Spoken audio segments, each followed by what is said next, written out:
Don't call it a comeback. He's been here for years, in this exact position. Hey guys, Masako X here. As we all know, Yamcha has been the fall guy of Dragon Ball for decades. He and Krillin have been jostling it out for the title of world's flightiest hero, and the scar-faced bandit has always come out on top. But I'm not sure that you'd really want to come out on the top of that list. That might be about to change though. Thanks to a combination of nostalgia, marketing strategies, and creative brainstorming, Yamcha has had a bit of a resurgence recently. Despite him being the unluckiest character in Dragon Ball, Yamcha is actually somewhat popular in the Dragon Ball community. It's not every day that a character gets a statue dedicated to one of his, greatest achievements, ? Xenoverse 2 started off the Yamcha train with this, really difficult and somewhat bizarre end mission. But it was Dragon Ball Super Episode 70 which really showed Yamcha showing genuine aptitude, skill, and respect. He actually did really well. He dominated the episode that fans will forever dub the baseball episode. And best of all, Yamcha got the win. Not everybody gets the win in Dragon Ball, but Yamcha got one, even though it was only in a baseball game. Still counts. Almost immediately after this episode debuted in Japan, Shueisha Comics and Shonen Jump Plus released a side story manga which showed Yamcha in a whole other light that we've never seen before. Or more accurately, a schoolboy who becomes Yamcha.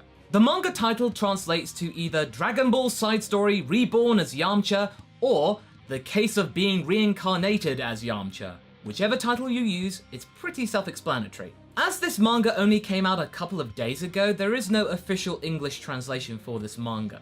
But I did find an unofficial English translation done by Sayaman MS, which I will include a link to in the description. But be that as it may, I still strongly urge everyone to get a copy of the official release when it comes out in English. I will be. If I can get a physical copy of this, I will gladly take that with open arms. As we always say, please support the official release. Man, that phrase is totally not etched into my brain right about now. Okay, so why does this manga exist? Good question. My buddy Geekdom 101 made a video a couple of months ago detailing Shueisha's plan to increase the output of more Dragon Ball content, albeit in manga form. Shueisha Comics outlined a plan to make a dedicated Dragon Ball room. Well, what does that mean? It means that there will be a department in Shueisha that is only concentrating on making Dragon Ball content. Side stories, supplementals, marketing plans, everything just about this franchise. This is all in the pursuit of making Dragon Ball even more accessible to viewers and readers of the manga and anime.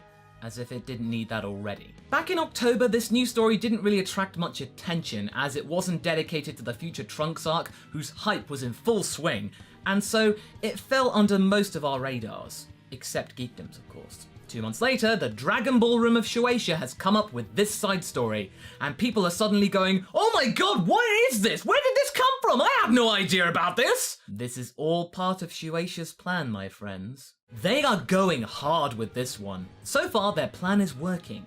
There is a digital copy in Japanese which is freely available for anyone to read, if you can read Japanese that is, and there has been a ton of media coverage in both Japanese and English. The entire world is talking about Yamcha now. Really good, it's not even been out a couple of days and the world is just ablaze with Yamcha discussions. Hell, even DBZA got a bit of a bump thanks to Dorkly. I see you, Dorkly. Don't think we didn't notice your 2 references to our show.